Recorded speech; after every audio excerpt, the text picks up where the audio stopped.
Հանուն Հոր եւ Որդվո եւ Օգվույն Սրբո ամեն։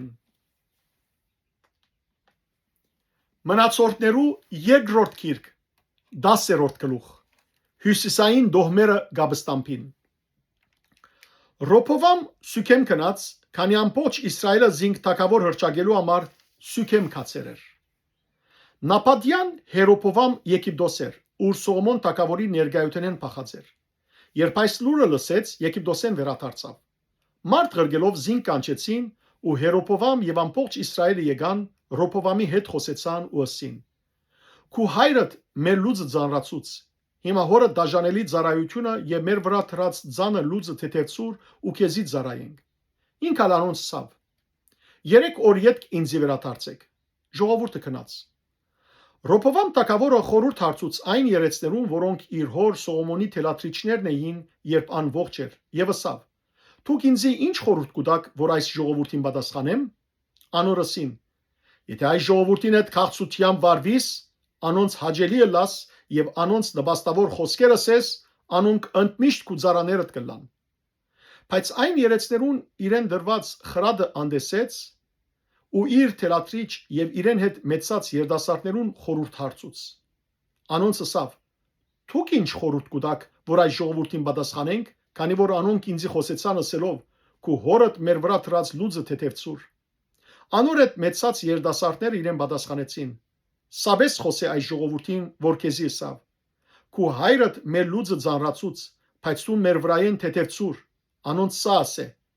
«Իմ բզդիկ մադս իմ հորս մեջքեն հաստ է։ Իմ հայրս ծեր վրա ծանր լուծ պերծուցեր է, բայց ես հիմա ծեր լուծը ավելի պիտի ծանրացնեմ։ Իմ հայրս ցեզ խարազաններով բաժեր է, բայց ես ցեզ գարիջներով պիտի բաժեմ»։ Հերոփովամ եւ ամբողջ ժողովուրդը երրորդ օրը Ռոփովամի եկան, ինչպես թագավորը ասեր էր.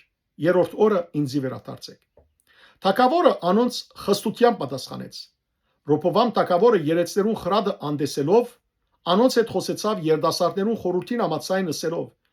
«Իմ հայրս ծեր լուծը ծանրացուցեր է, բայց ես զայն ավելի պիտի ծանրացնեմ։ Իմ հայրս ցեզ խարազաններով բաժեր է, բայց ես ցեզ գարիջներով պիտի բաժեմ»։ Թագավորը ժողովրդին խոսքը մտիկ չրավ, որովհետև այս բանը Աստուծմե եղավ, որբեսի դերը Սիլոնացի Աքիայի միջոցով նապադյան Հերոփովամի ըսած խոսքը իրակորձե։ Երբ ամբողջ Իսրայելը տեսավ, թե թագավորը իրեն մտիկ չրավ, ժողովուրդը թագավորին պատասխանեց. «Մենք Դավիթիկով ինչ բաժին ունենք, Հեսեի որդիինքով ժառանգություն չունենք։ Ով Իսրայել, յուրաքանչյուրը իր վրանը թող վերադառնա։ Ով Դավիթ, հիմա թուն դունդ հոգա»։ Հետևաբար ամբողջ Իսրայելը իր վրանները քնած։ Բայց Հութայի քաղաքները բնագող Իսրայելի որդիներու վրա Ռոփովամ թագավորեց։ Երբ Ռոփովամ թագավորը հարգերու վրա նշանակված Աթորամը ղրգեց, Իսրայելի որդիները զայն քարգոծեցին ու մեռավ։ Ուստի Ռոփովամ թագավորը արտորալով գարկը հեծավ, որբեսի Երուսաղեմ փախչի։ Այսպես Իսրայել Դավիթի դանթեմ ապստամբեցավ մինչև այսօր։ Փառք ես Տեր Աստված մեր։ Ամեն։